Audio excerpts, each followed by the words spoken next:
శుభమస్తు. శ్రీరామ జయం. శ్రీకాళహస్తిలో 7 గంగమ్మల జాతర ఒక ప్రత్యేకమైన అంశం. స్వర్ణముఖి నది వద్ద ఈ జాతరను మహావైభవంగా నిర్వహిస్తారు.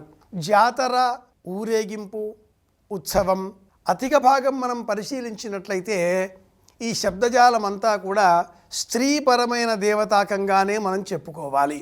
దైవం ఒక్కటే, కానీ ఒక్కటి అయిన ఆ దైవాన్ని చూచే దృష్టికోణంలో పురుషపరంగా అలాగే స్త్రీపరంగా కూడా భౌతికంగా పౌరాణిక కథనాలను అనుసరించి అర్చన చేసే విధానాలన్నింటిలోకెల్లా ఇదే విధానం కొనసాగింపబడుతూ ఉండడం మనం గమనించే అంశం. శ్రీకాళహస్తిలో అమ్మవారు జ్ఞానప్రసూనాంబ, మనలో ఉండే అజ్ఞానాన్ని తొలగించేటటువంటి పరమదైవం కన్న తల్లి.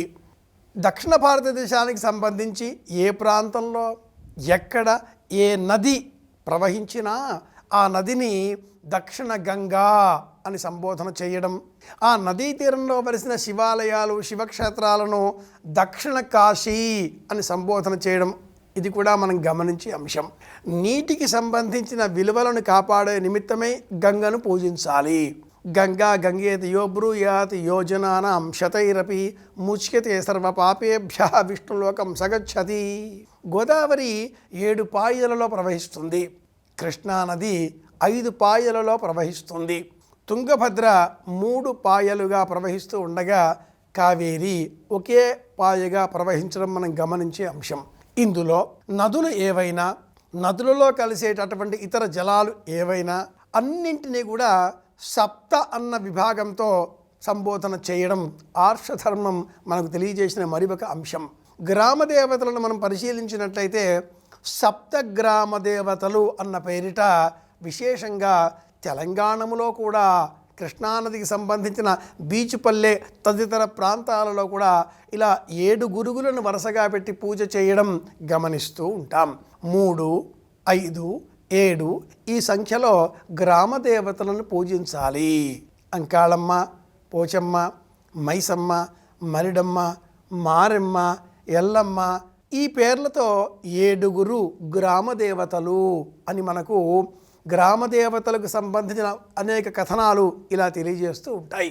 సప్త కిరణాలకు ప్రతీకాత్మకంగా, సప్త వర్ణాలకు ప్రతీకాత్మకంగా 7 గురుగులలో నీరు పోసి వాటిలో 7 గ్రామ దేవతలను ఆహ్వానంగా వారి కోసం ఈ పీఠములు, ఈ కలశములు ఉద్దేశింపబడినవి అంటూ ఏర్పాటు చేసి యథాశక్తి ఈ 7 ఉండేటటువంటి ఆ నీటిని పూజించి అనంతరం ఆ 7 కలశములలో ఉండేటటువంటి నీటిని పుష్పములకు, మొక్కలకు, పాదులకు, మొక్కల పాదులకు ఇలా నిమజ్జనం చేసేటటువంటి వారు.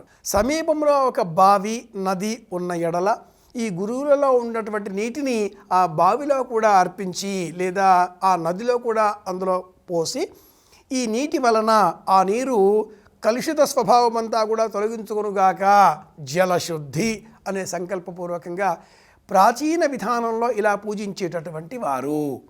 మనమంతా కూడా సమీపంలో నదులు, నీటి అవసరాలు, వసతులు లేని ఎడల మన గృహంలో ఒక్క చెంబులోనైనా 1, 3, 5, 7 ఇలా ఏ క్రమంలోనైనా చెంబులో నీరు పోసి ఆ నీటిపైన మూత ఉంచి అందులో తమలపాకులు, పసుపు ముద్ద, ఈ పసుపు ముద్దనే గౌరమ్మ, గంగాదేవి అన్న సంకల్పంతో పూజించిన అనంతరం ఆ కలశంలో ఉండేటటువంటి నీటిని సాయంత్రం లేదా రేపు మరుసటి రోజు మొక్కల పాదుల మధ్యన నిమజ్జనం చెయ్యాలి.